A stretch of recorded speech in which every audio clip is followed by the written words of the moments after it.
première question pour que chacun puisse, nos intervenants puissent se présenter et donc expliquer votre rôle, le public auquel vous faites face et les difficultés principales. Je ne sais pas qui veut commencer, Je peux commencer si au besoin par ordre alphabétique. voilà, vas-y. Voilà. Moi, c'est Joël Aloï. Je suis chargé de développement culturel numérique à la médiathèque départementale du Doubs, ce qui inclut notamment les ressources numériques. On en a plusieurs, mais autour de la littérature, on se concentre sur deux offres. L'une classique avec PNB, donc le prêt numérique en bibliothèque, et l'autre avec BiblioDyssée. Moi, le public auquel je me confronte, il est double, puisque je fais de la médiation en direct auprès des usagers de toutes les bibliothèques du département, donc les 150 bibliothèques de notre département. Et mon premier public, le premier public de la médiathèque départementale reste les bibliothécaires, professionnels et bénévoles. Donc le panel est assez large. Et donc, le discours que l'on a est différent selon le public. Et les actions qu'on met en place également est différent. J'ai envie de dire que le public le plus difficile à convaincre est presque les professionnels à qui pendant longtemps, on a donné une image du numérique, notamment à destination de la jeunesse, où il fallait pas trop faire trop de numérique. Donc, leur présenter au départ une ressource comme BiblioDyssée, pour certains, ils ont eu du mal. Donc, on a dû mettre des actions en place, des moyens de leur vendre pour qu'elles puissent faire des actions auprès de leurs usagers.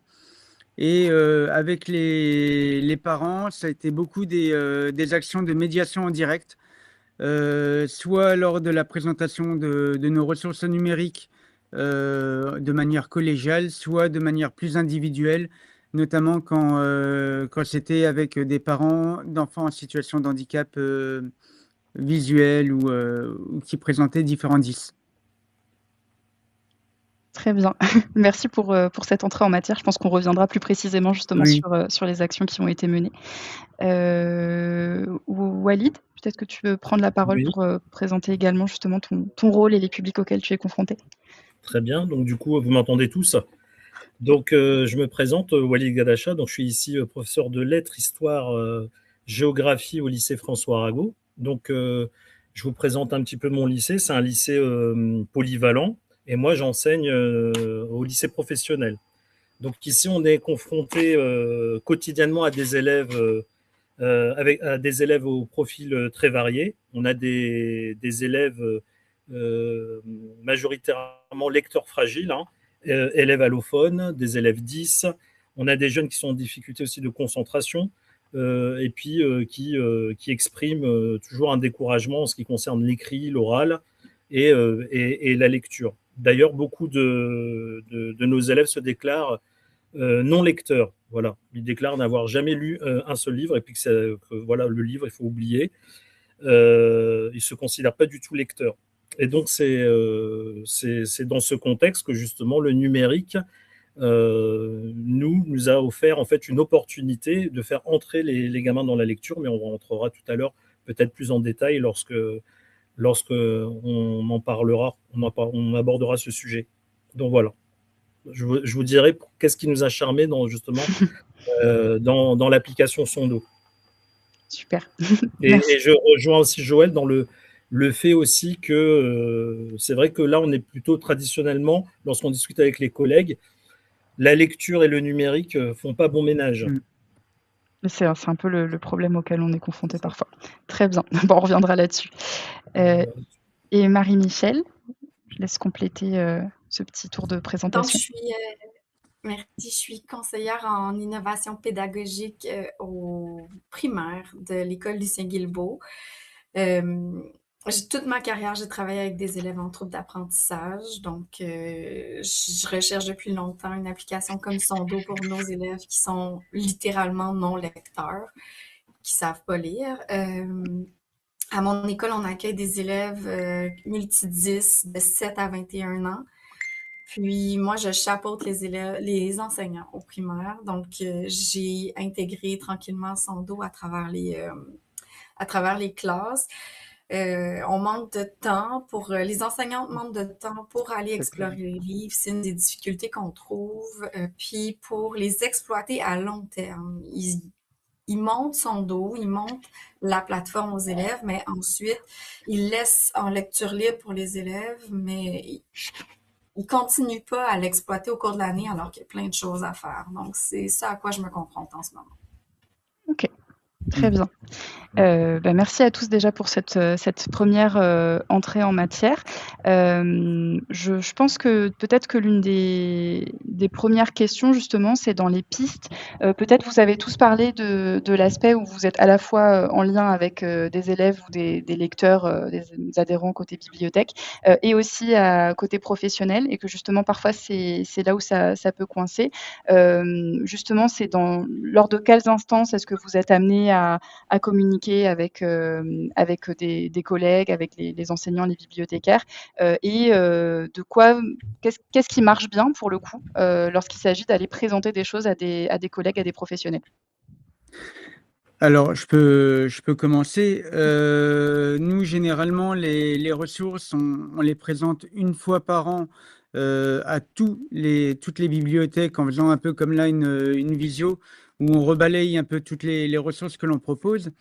Et je rejoins sur ce que disait Marie-Michel. L'une des premières raisons qu'on me donne généralement, c'est un manque de temps également. Il y a pas forcément le temps où ils me disent qu'ils n'ont pas le temps de connaître assez en profondeur la ressource pour pouvoir en faire de la médiation.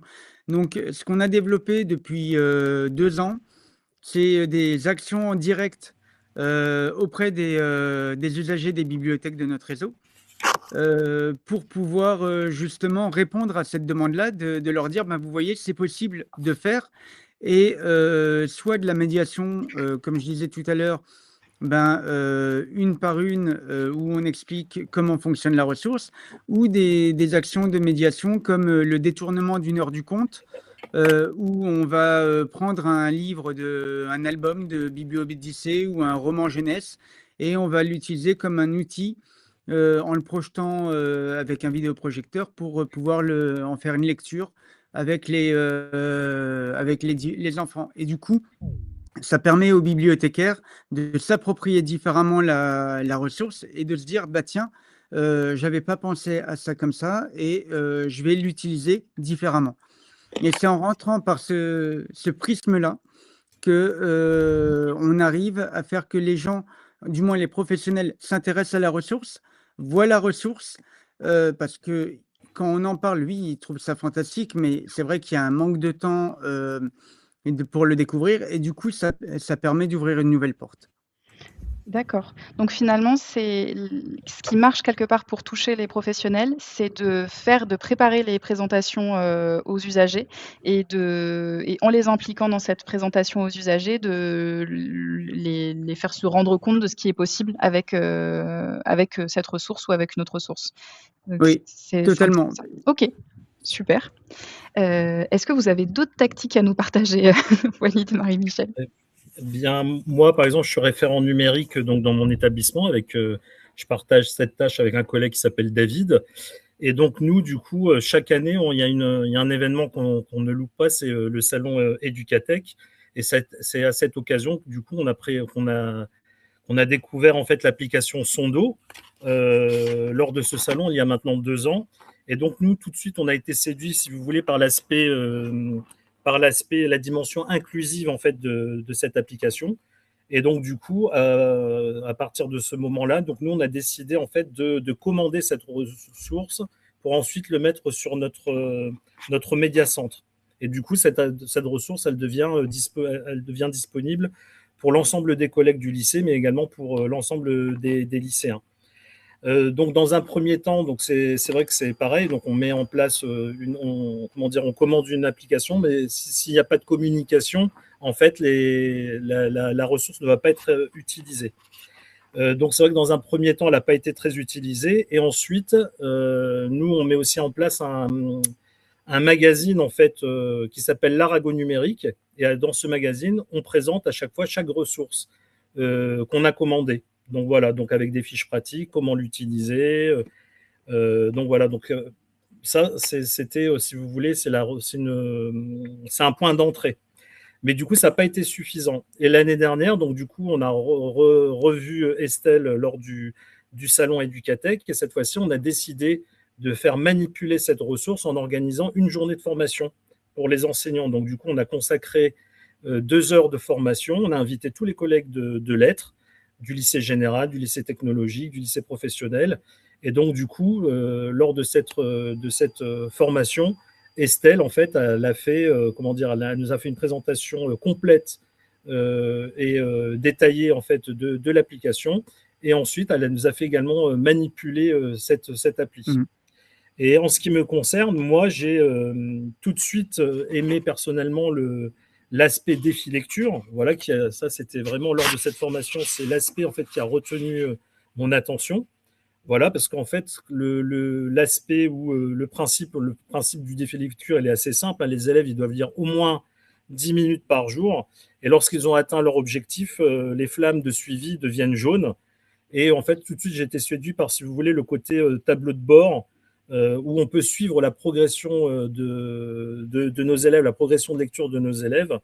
Et donc, du coup, c'est quelque chose que j'ai découvert lors de cette formation et que j'ai ensuite aussitôt exploité la semaine d'après dans le cadre de mes cours. Donc voilà, par exemple, du coup, pour valoriser la lecture, voilà, je mets une note et donc, du coup, j'ai lancé le défi auprès de mes classes. Voilà, un jour de lecture rapporte à peu près 2 points. Une semaine complète va vous rapporter 20 points. Donc voilà, donc cette pratique, c'est devenu quelque part un véritable rituel dans la classe. Et les élèves, ils l'ont vécu comme quelque chose d'assez motivant et de valorisant. Donc voilà. Et en même temps, on a découvert en tant qu'enseignant en fait, qu'on pouvait pister nos élèves. Et les élèves ont découvert également que fini les mensonges, genre qu'ils disent oui, vous inquiétez pas, on a lu le livre, il est super intéressant, mais en fait, non, ils l'ont jamais lu. Et j'ai eu cette prise de conscience le jour de cette formation. Donc, je pense qu'il faut faire manipuler les collègues pour qu'ils puissent s'approprier l'outil. Parce que chaque année, nous, on s'en rend compte dans le Médiacentre, on peut mettre tout un tas d'outils numériques, de ressources numériques qui peuvent à la fois servir pour la consolidation en français, la consolidation en mathématiques. Et parfois, ils sont très peu. L'idée de cette année, faire vraiment des formations de 2 heures voilà, par discipline, pour leur faire découvrir les applis. Voilà, je ne sais pas si je réponds complètement à la question. Tout à fait. Non, mais c'est effectivement l'aspect faire manipuler qui permet de trouver aussi, enfin que chaque enseignant puisse trouver lui ce qui va l'intéresser dans la mise en pratique dans sa classe finalement derrière. Et donc ce que tu disais, c'est que pour toi l'aspect suivi a pas mal fait écho dans le fait de pouvoir avoir ce suivi qui est pas possible pour le coup sans la partie numérique. Et du coup, ce qui a également aussi nous a étonné avec mon collègue référent numérique, c'est qu'on s'attendait à avoir des collègues plutôt réfractaires par rapport à justement l'aspect numérique. Et lors de cette formation, on s'est rendu compte qu'en fait, ils ont passé un bon moment. Ils ont été particulièrement charmés par l'application et surtout par la dimension inclusive. Voilà, on en reviendra peut-être aussi tout à l'heure. Il y a aussi l'aspect audio aussi qui plaît beaucoup aux élèves. Il y a un côté dédramatisation lorsqu'on rentre dans la lecture. Pour les gamins qui sont non lecteurs, ça c'est quelque chose qui rassure plutôt pas mal. Et donc du coup, voilà. Donc là, pour le moment, moi j'ai beaucoup exploité le défi lecture. On en parle aussi entre collègues, mais je pense qu'au fur et à mesure, c'est quelque chose qui va faire son chemin. Parce qu'on se pique comme ça des idées. Hein. Toutes les idées innovantes, parfois, elles sont reprises par les collègues quand ça fonctionne bien. C'est même presque l'objectif de ce webinaire, que les idées puissent être piquées à droite, à gauche. Super, merci beaucoup. Et Marie-Michel, est-ce que vous souhaitiez compléter justement sur le côté formation au pairs, sur comment ça se passe à ce niveau-là? Personnellement, ce que j'ai choisi de faire, c'est d'aller dans toutes les classes. J'ai 14 classes cette année et de présenter son dos à chaque élève, dans la classe de l'élève. Puis en même temps, l'enseignante a accès à son dos. Donc, on perd pas de temps. On est en présence élève. L'enseignante se fait former par moi pendant que je montre aux élèves.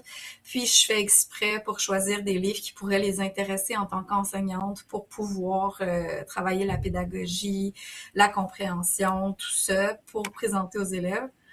Je leur montre aussi tous les aspects justement d'adaptation, séparés en syllabes, séparés en sons, faire lire le texte et tout ça. Fait que ça permet vraiment aux élèves, aux enseignants de tout de suite se former puis de découvrir le potentiel. Aussi, un peu plus tard dans l'année, ce que j'ai fait, j'ai fait un atelier sur les cercles de lecture à son dos. Donc, j'avais rejoint Estelle, elle m'a envoyé quelques ressources. Comment faire pour travailler sur un même texte, tout le monde ensemble avec son dos pour des élèves non lecteurs. On a fait ça un atelier midi et j'ai présenté justement des albums. Je pense que le plus long pour les enseignants, c'est de s'approprier le contenu des livres. Donc, quels livres sont pertinents pour mon groupe, quels romans sont intéressants, quels documentaires n'ont pas trop de mots et tout ça. Donc, c'est comme ça que j'ai fait pour approcher. Je me rends compte que c'est pas suffisant, qu'il faudrait que, mettons, une fois par mois, j'envoie les nouveautés ou des suggestions de pédagogie en lien avec tel ou tel thème, des trucs comme ça. Donc, c'est encore à parfaire. Très bien, mais merci beaucoup. Effectivement, il y a l'aspect finalement de présentation en classe, donc à la fois à l'enseignant, mais directement aux élèves, indirectement à l'enseignant ou l'inverse, et qui permet d'être tout de suite dans le contexte de la classe. Ça s'est passé avec en projetant sur le tableau. Ok, très bien. Ça permet de visualiser un peu, mais ça permet d'avoir les deux.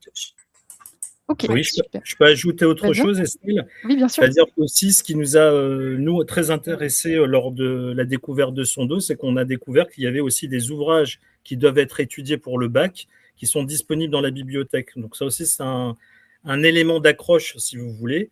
Et donc on a fait je vous ai parlé de l'Arago numérique, en fait, qui est destiné aux enseignants, mais nous avons également mis en place, à destination des familles, un Arago format famille, justement, où on présente l'application Sondo pour les familles. Souvent, il y a des élèves qui disent à leurs parents, on n'a pas de devoir.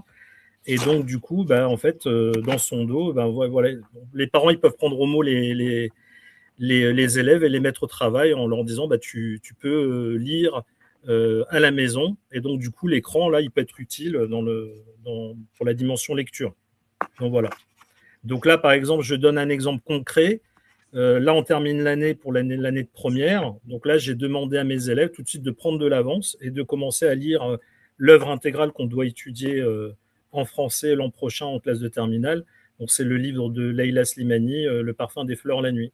Donc voilà. Donc là, je les ai lancés dans la lecture. Comment ça va se passer, monsieur ? Je vais dire, on reprend la tradition du défi lecture. Je vais surveiller votre lecture dans les jours qui viennent. Voilà. Donc ça, c'est un petit exemple sympa, mais du coup, ça va leur permettre de véritablement rentrer dans l'œuvre. Oui. Très bien. Une autre piste d'animation, mais c'est parce que la semaine dernière, quand on a parlé et que Walid a parlé de ces défis, ça m'a un peu fait cogiter ce qu'on va essayer de mettre en place, notamment avec deux bibliothèques du département qui sont assez loin, entre 30 et 40 km. C'est de faire en sorte que les usagers des bibliothèques lisent les mêmes livres et de faire des sortes justement comme ça d'échanges entre des usagers de différents endroits et soit faire des visios où les différents usagers peuvent parler des livres qu'ils ont lus, soit se rencontrer dans la bibliothèque des uns des autres, et ça permet en même temps de faire une animation autre peut-être ou en lien avec les livres que l'on a lus. Mais on est en train de développer, enfin, on va développer ça. J'en ai parlé aux bibliothèques, elles ont l'air partantes.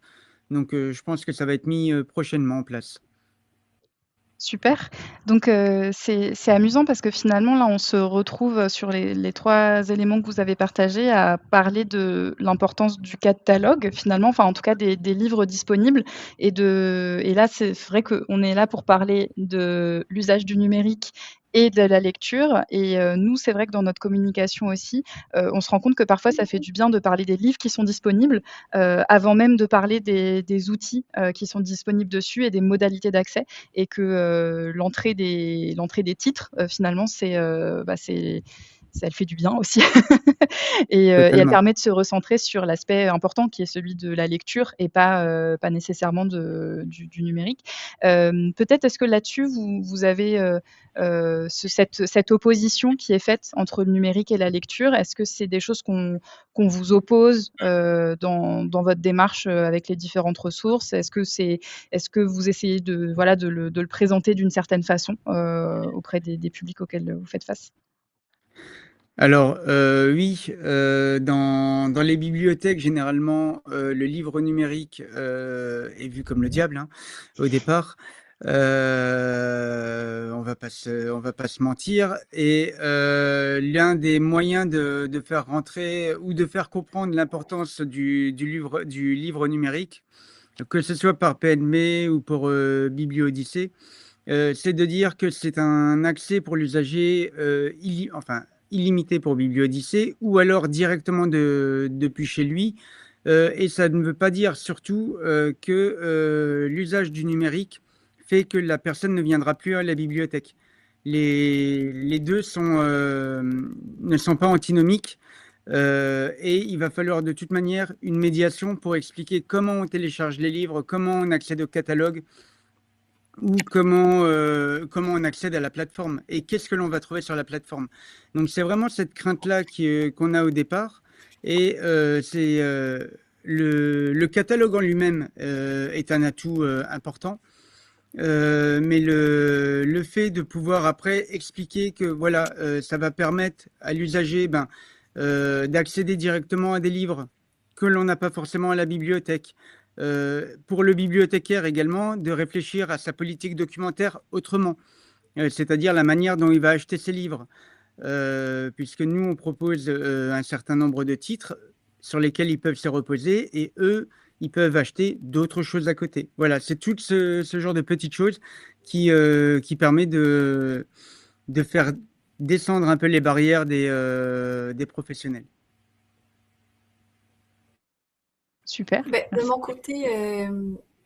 côté, on a quand même, on en a déjà parlé, mais à mon école, on parle énormément de l'utilisation de l'écran chez les enfants. Puis on a décrété que si ça a un usage d'apprentissage, qui sert l'apprentissage, on peut toujours utiliser les écrans.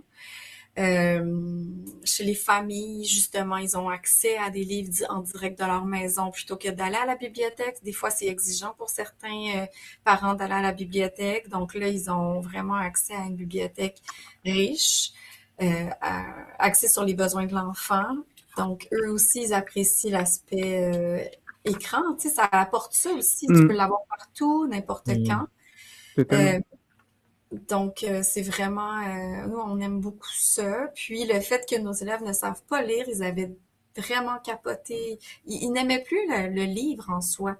Plusieurs élèves, mais maintenant, ils sont capables de comprendre, ils vont au-delà de ce qu'ils sont capables de décoder, ils vont plus loin dans leur compréhension. Mais il y a toujours des élèves qui... On t'entend plus. Non? Oui, on vient de perdre. Quelqu'un m'a fermé mon Ah, micro. voilà. Mais il y aura toujours des élèves qui préféreront la version papier, mais autant l'encourager, puis c'est parfait. Puis ce qu'on fait au secondaire, ce qu'ils font, c'est qu'ils achètent 14 versions pour les 14 élèves, plus la version numérique. Donc, les élèves ont le choix. Donc, nous, on n'a pas d'opposition. Ça va un avec l'autre pour nos élèves en trouble d'apprentissage. Alors pour moi, je vois pas d'opposition entre le numérique et le livre. Au contraire, je trouve que le numérique, ça peut être aussi une occasion pour l'élève de se réconcilier avec le livre, voilà, parce que pour moi, c'est une passerelle vers la lecture. Donc c'est comme ça. Deuxièmement, je trouve aussi qu'il y a l'aspect inclusif qu'on va peut-être pas forcément retrouver en fait dans l'objet livre, la version papier. Voilà, donc ça, c'est quelque chose aussi qui est tout à fait qui apparaît comme un outil rassurant. Et ensuite, il y a également l'autre aspect que j'évoquais tout à l'heure, c'est dans le numérique, il y a un meilleur suivi en fait des élèves, et une meilleure aussi compréhension de leurs difficultés réelles. Parce que là, on peut suivre, il y a des tableaux de bord qui sont à notre disposition. Et enfin, il y a aussi cet aspect audio qui rassure énormément les élèves dans l'entrée, dans la lecture. Voilà, il y a vraiment un côté, je trouve, dédramatisant. Surtout avec le public du lycée professionnel, il faut tout le temps les rassurer, si vous voulez, parce qu'ils manquent de confiance en eux. Donc, du coup, il y a cet aspect audio. Là, on leur dit, vous n'avez pas le choix. Parce que, vous voyez, même si toi, tu as la flemme, tu n'as pas envie de lire, il y a quand même l'audio qui peut t'accompagner. Vous voyez, et puis, ce n'est pas un audio livre parce que l'objet de tourner les pages. Vous voyez, l'audio, il suit vraiment il suit, comment dire, la lecture progressive de l'élève. Voilà. Donc, du coup, finalement, l'élève, il va oser commencer un livre, voilà, commencer à lire. Et puis, voilà. Donc, moi, je ne vois pas véritablement, si vous voulez, de frein, même si je peux entendre les arguments. Et enfin, voilà, donc pour les élèves 10, c'est quelque chose quand même et les non-lecteurs, c'est quand même un outil moi, je trouve très, très important. Voilà. Ça permet de mettre un terme au blocage face aux livres classiques. Donc, moi, je vois plutôt que du positif. Et pour préciser aussi, pour vous rassurer un petit peu, c'est-à-dire que comme les gamins, ils ont pris conscience que désormais, ils étaient pistés, donc du coup, qu'est-ce qu'ils nous sortent aussi comme nouvel argument ? Monsieur, j'aimerais bien revenir à l'objet papier, voilà, parce que voilà, c'est plus intéressant, c'est quand même mieux. Sinon, on va passer trop de temps devant les écrans. Donc, vous voyez, donc ils vont utiliser ces arguments contre nous. Je dis non, on va rester à la version suivie. Après, peut-être que finalement, ça leur créera des vocations d'aller vraiment lire le livre papier cette fois-ci. Exactement. Totalement. Vous parlez d'eux. C'est un petit peu ça. Bon, effectivement, en tout cas, nous, forcément, c'est... Mais c'est vrai que l'audio est un... Ah. J'ai perdu le son. Je sais pas si on m'entend. Moi, je t'entends. C'est bon. Ah, moi, j'entends plus rien. Je vais le faire à l'aveugle. Mais c'est vrai que l'audio est un point fort aussi de BiblioOdyssée pour ça, parce que de nombreuses bibliothèques on cherche à avoir des livres en audio et ce genre de choses, et c'est assez compliqué au départ de négocier des livres numériques audio.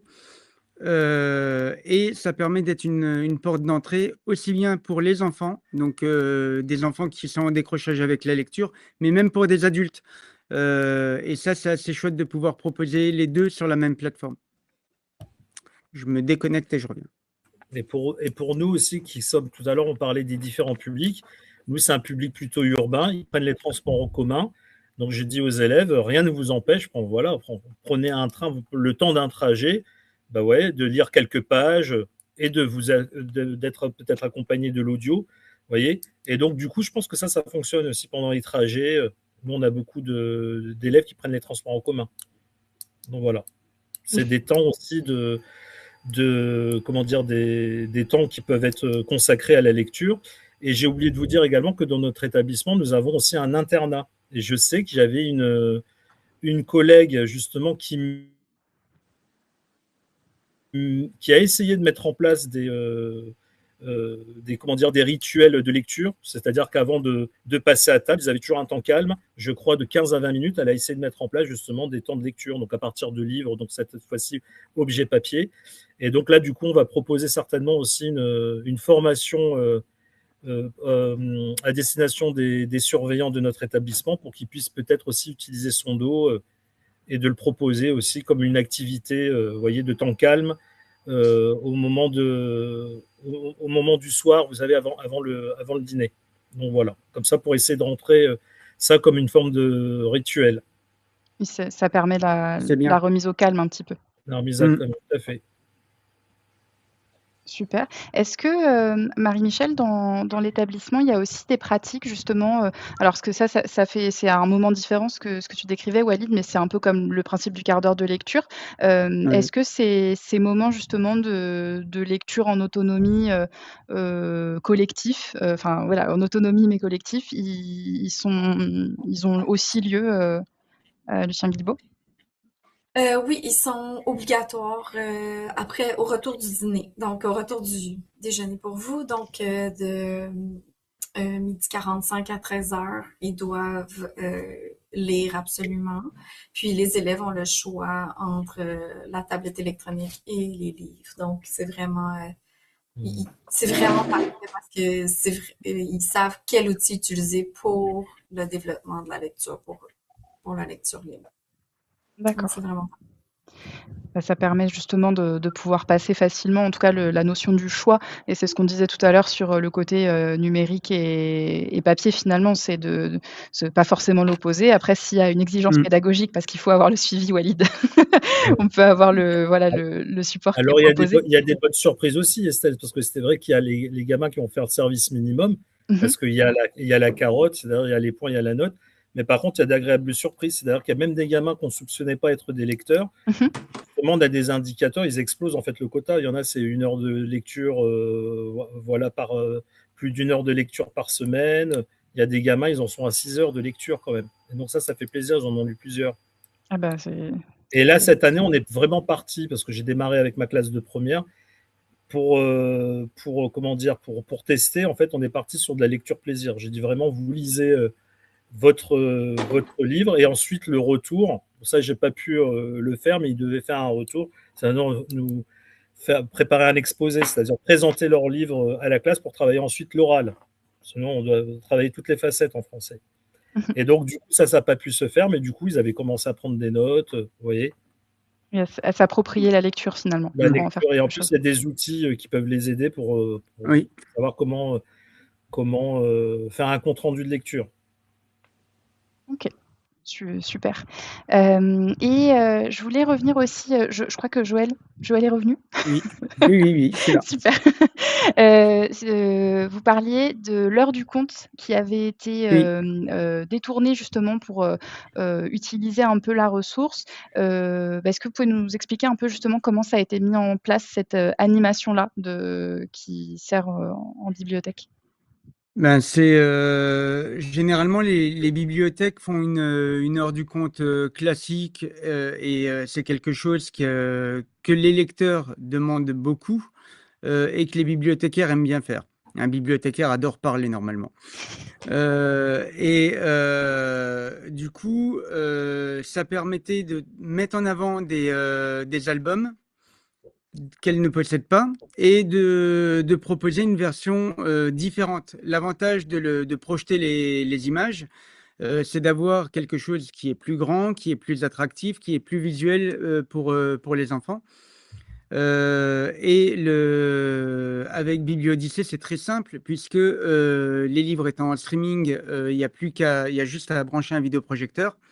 Donc, j'essaie de regarder tout à l'heure, mais on l'a fait avec. Alors, c'était l'album que je retrouve le nom. À l'intérieur de moi. Ça a très bien marché parce qu'il y a pas forcément beaucoup de texte.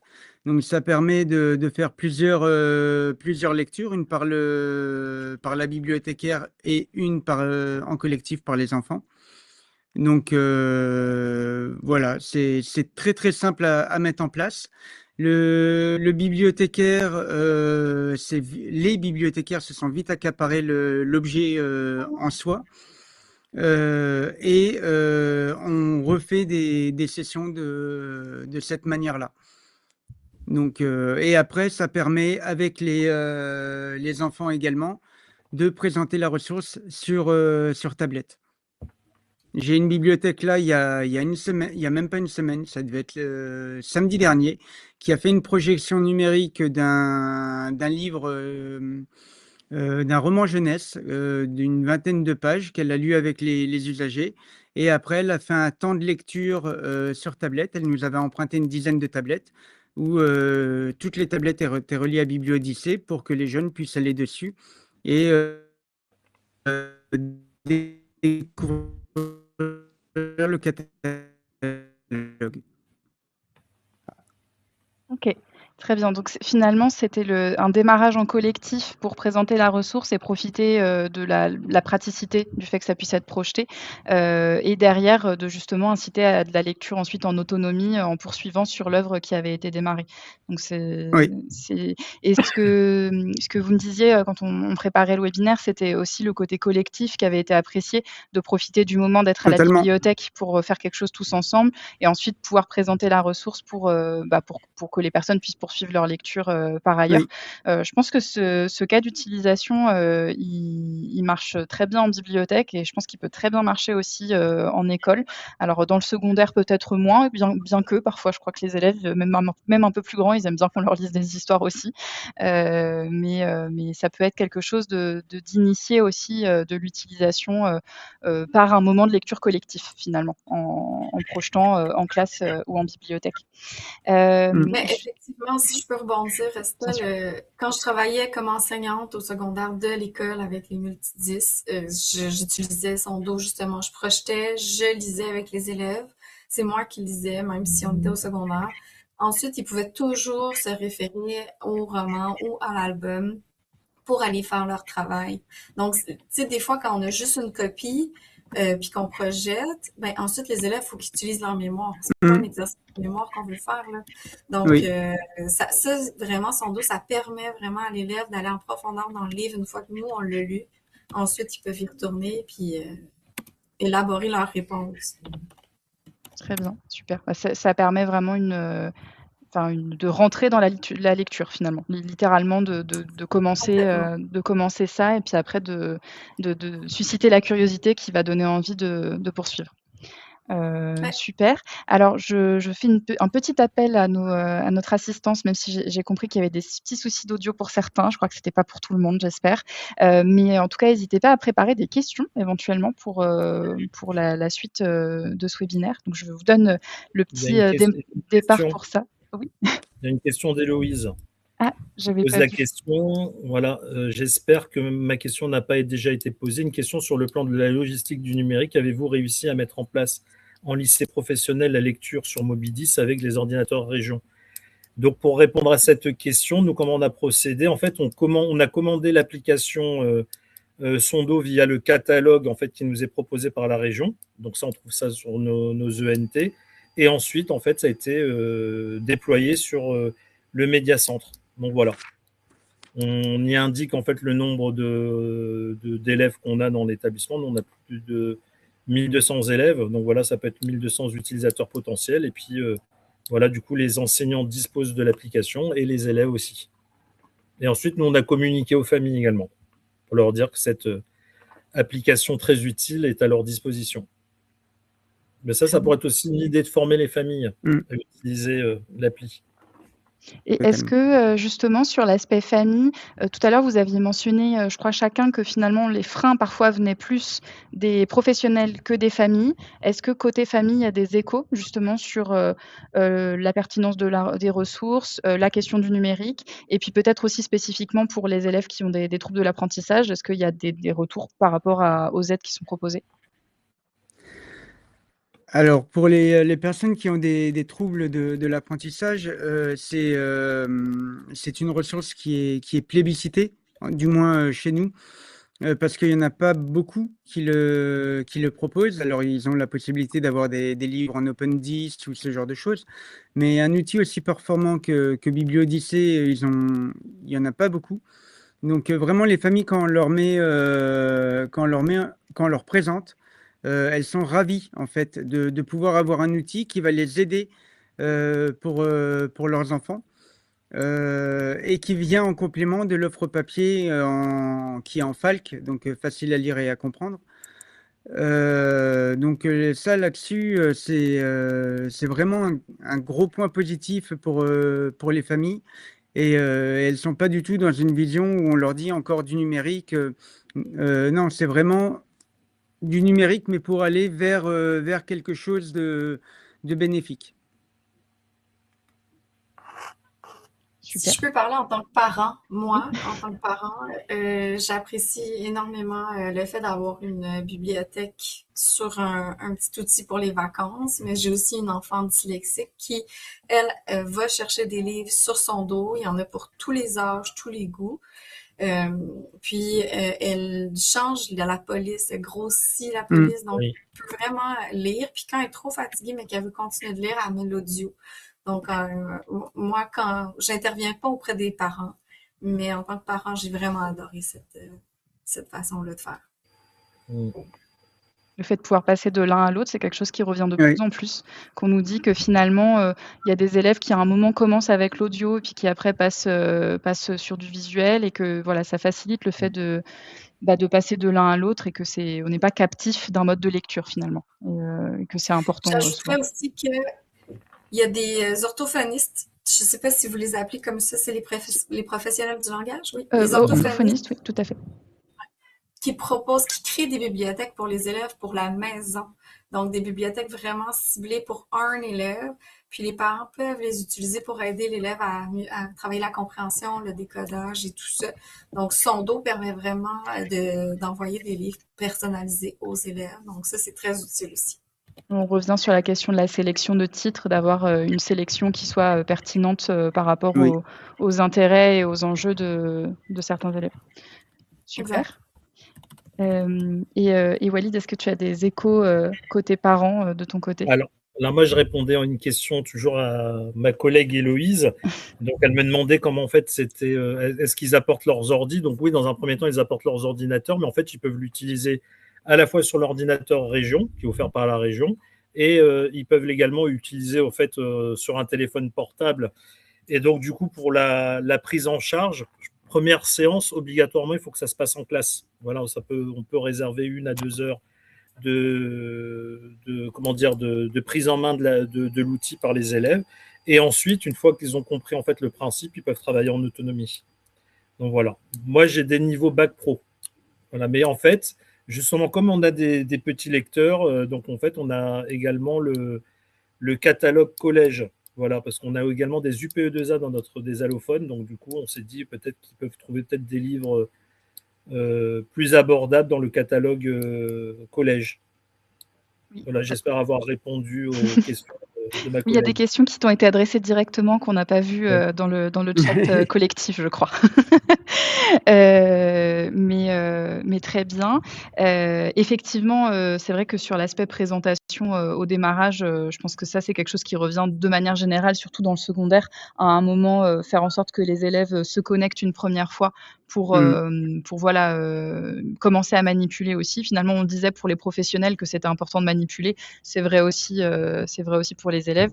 Et s'il y a du matériel à disposition, c'est d'autant plus pratique. Et après, effectivement, pour les lycéens, c'est moins un usage dont on parle pour les plus petits, mais il y a l'utilisation sur téléphone qui est possible et qui permet justement le côté lecture nomade, Walid, dont tu parlais, de lire dans les transports aussi. C'est pratique avec son téléphone. Et j'ai vu qu'il y avait une question sur est-ce qu'il existe des livres en FALC dans son dos? Pour l'instant, non. Parce que pendant quelques temps, on s'est dit que ce serait un peu redondant peut-être d'avoir les adaptations qu'on propose sur des titres qui sont adaptés déjà en facile à lire. On se repose la question en ce moment. C'est pas encore un des ajouts qui sont immédiatement prévus. En tout cas, on se pose la question globalement d'élargir le catalogue pour avoir des titres de niveaux variés, avec des thématiques variées, pour justement continuer à permettre de développer le goût de la lecture par le maximum d'entrées possibles. Donc, pour l'instant, il n'y a pas spécifiquement de titre avec le label, on va dire, FALC dessus, mais on est ouvert à ça. Et justement, s'il y a des demandes et des retours là-dessus, on le développera. Et alors, je vois qu'il y a un message de quelqu'un qui parle qui a pu utiliser son dos en lycée pro et qui en collège, ah oui, donc le prix de l'application, puisqu'effectivement, je pense que vous étiez en Île-de-France, donc peut-être que c'était pris en charge par la région et que c'est plus le cas pour le collège, font qu'il y a des oppositions avec les collègues. C'est Mais dommage parce écoutez, qu'en plus, c'est les premiers après à se plaindre, les collègues, comment dire, des difficultés de lecture des élèves qui comprennent pas les consignes. Donc, c'est vraiment dommage qu'ils, justement, ils n'investissent pas. Et il y a vraiment, je pense qu'il faut continuer à insister auprès de vos directions, peut-être, pour insister énormément sur l'aspect inclusif de l'application. Nous, je veux dire, ils ont été enchantés très rapidement. Soit l'intendant, la direction, au contraire, ils ont dit, bah oui, on prend. Super. On va t'embaucher, Walid. Je vois qu'il y a une question aussi sur l'accès au catalogue primaire pour les UPE2A en collège. N'hésitez pas à me refaire la demande par ailleurs, parce qu'en général, on ouvre le catalogue pour le niveau correspondant, collège, primaire, etc. Là, pour le cas de lycée François Arago, on avait proposé effectivement d'ouvrir pour la collection collège. Et d'ailleurs, justement, je suis preneuse des retours de l'équipe sur les titres collège qui auront bien marché pour éventuellement justement ajouter ces titres-là dans la collection lycée si on ne les avait pas déjà mis. Pour ce qui est d'ajouter les titres primaires en collège, on pourrait avoir un peu la même approche de vous ouvrir l'accès pour que vous puissiez identifier des titres pertinents et les mettre au collège. Je crois que c'est ce qu'on a fait aussi pour la collection Canada, Marie-Michel, d'identifier des titres qui n'étaient pas dans l'un et l'autre pour qu'on puisse faire basculer. Donc là-dessus, nous, on est ouvert à faire bouger les catalogues pour que ce soit pertinent pour les élèves. Donc n'hésitez pas à nous faire des remontées.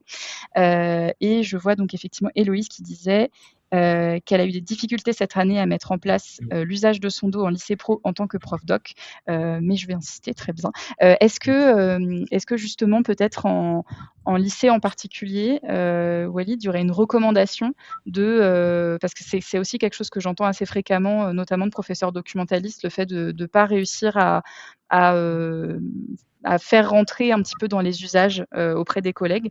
Est-ce qu'il y aurait une tactique? Moi, je pense qu'il faut se rapprocher du référent numérique de l'établissement et de lui demander d'organiser peut-être une formation, voyez, de prendre ce temps, de voir aussi, de s'arranger avec la direction pour dire, attendez, là, on voudrait sortir les collègues de lettres pour 2 heures, justement, pour leur présenter l'application.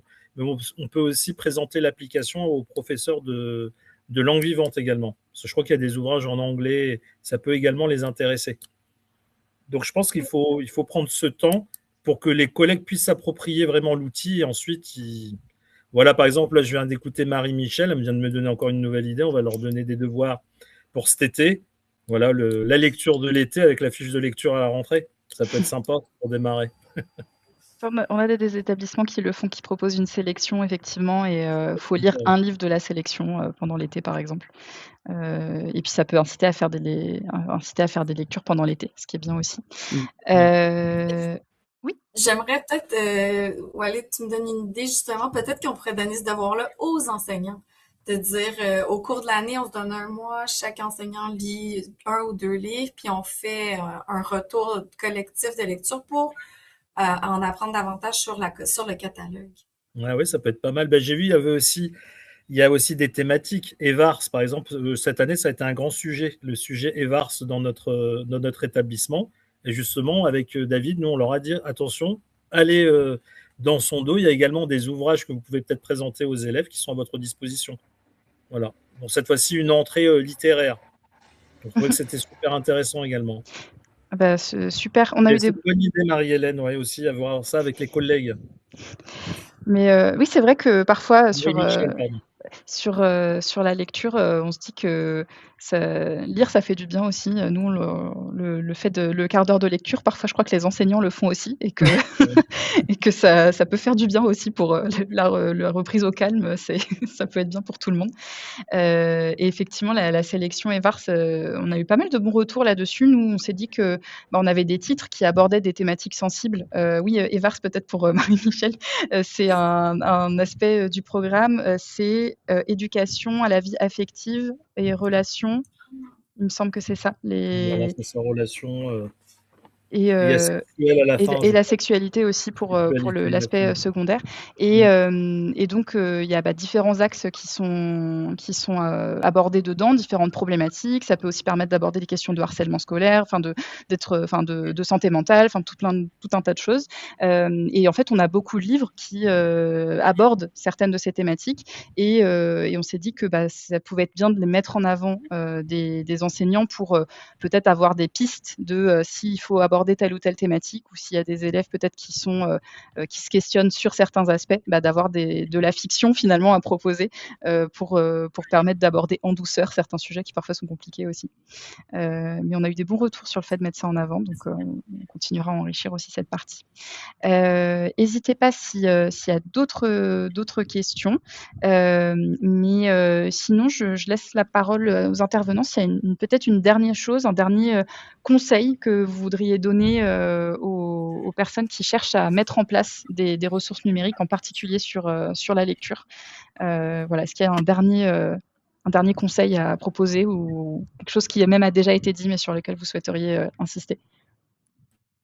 Je pense que ce qui est important vraiment quand on implante un nouveau système, surtout aussi riche, mais qui prend beaucoup de temps, je pense qu'il faut qu'en tant que conseiller, en tant de personne qui chapeaute ça, c'est de ne pas lâcher au cours de l'année. Moi, c'est ça que j'en retire cette année, de se dire, OK, je vais me faire un plan de match pour toute l'année, je vais renvoyer des courriels là, je vais faire des ateliers là, puis de permettre aux gens de découvrir rapidement de nouveaux ouvrages, de nouveaux albums, puis tu sais, d'avoir peut-être des petits courriels d'astuces ou des propositions. C'est vraiment ce que j'ai l'intention de faire au cours de l'année prochaine, là, à force de discuter avec vous, là. De continuer à faire vivre tout au long de l'année finalement. Exactement, oui. Ok. Oui, la médiation en direct. C'est comme ça qu'on arrive à vendre le mieux les ressources numériques. De dire que le numérique n'est pas une barrière et que ça évite pas la sociabilisation entre les gens, que ça évite pas l'échange et l'humain malgré tout. De faire des sélections thématiques, de rendre plus lisibles les ressources pour des gens qui n'ont pas l'habitude de tout ça. Voilà, ouais, je pense que c'est ce qui marche le mieux, de trouver les portes d'entrée différentes pour donner envie. Voilà. Et moi, en conseil final, je dirais tout simplement, il faut oser tester, d'accord? Donc, foncez, utilisez l'application, expérimentez-le avec vos élèves. Demandez également à votre référent numérique de le commander. Ça, c'est hyper important. En début d'année, vous lui prenez la tête. Tu dis, ouais, il me faut absolument son dos. Voilà. De la présenter à votre établissement également. Et en ce qui nous concerne, nous, au lycée François Arago, nous l'avons adopté. Et ça fait partie maintenant désormais de nos pratiques pédagogiques. Voilà. Et je pense que l'année prochaine, ça va faire des petits et de nouveaux collègues vont venir nous rejoindre dans cette aventure. Super. Dis donc, merci. Merci à tous les trois pour ces mots de la fin. En plus, c'est assez complémentaire. Je pense que j'espère que ça aura donné des pistes, tout ça aux personnes présentes. Ah oui, il y a une petite question sur est-ce qu'il faut évaluer, noter les élèves ou surtout éviter? Je crois qu'il y avait déjà une pratique de notation qui a été mise en place. En fait, pour les faire rentrer dedans, vous voyez, comme ça, par la notation, je pense que la notation, s'il n'y a pas de note, ils vont dire, ah, c'est pas grave. En fait, ils vont pas. Moi, je pense qu'il faut rentrer par la note quand même. Ça apporte une motivation supplémentaire. Et en plus, on va leur dire que c'est pas très très grave, quoi. On vous demande de lire 10 à 15 minutes par jour. Donc voilà. Donc la notation, ça va les aider. Parce que ça va les motiver quand ils vont s'apercevoir qu'en fait, on peut obtenir un 20 facilement. Les gamins, ils vont s'y mettre. Hein. C'est ça. Peut-être, parce qu'il me semble qu'Héloïse, vous disiez que vous disiez au CDI, peut-être que justement, il faudrait créer une note de lecture au CDI avec les lectures qui sont faites sur son dos. Communiquer sur de lettres, c'est très bien. Et vous disiez, est-ce que vous notez à partir des résultats? En l'occurrence, la note, il me semble, Walid, c'est à partir des séries de lecture et des flammes. Est-ce qu'ils ont validé l'objectif des 10 minutes de lecture par jour qui existe sur son dos? Tout à fait. Donc ça peut être une piste, tout à fait. Mmh. Et ben voilà, s'il y a d'autres questions dans l'assistance, n'hésitez pas. Mais là, on a un tout petit peu débordé. Après, on avait des petites difficultés avec l'audio au démarrage. Désolée à tous ceux qui ont été impactés par ça. En tout cas, donc là, on a pu enregistrer l'événement. D'ailleurs, je vais clôturer l'enregistrement. Je remercie évidemment en particulier nos 3 intervenants pour tout ce partage de pratiques. Et puis toutes les personnes connectées d'avoir pris le temps de participer à cet échange.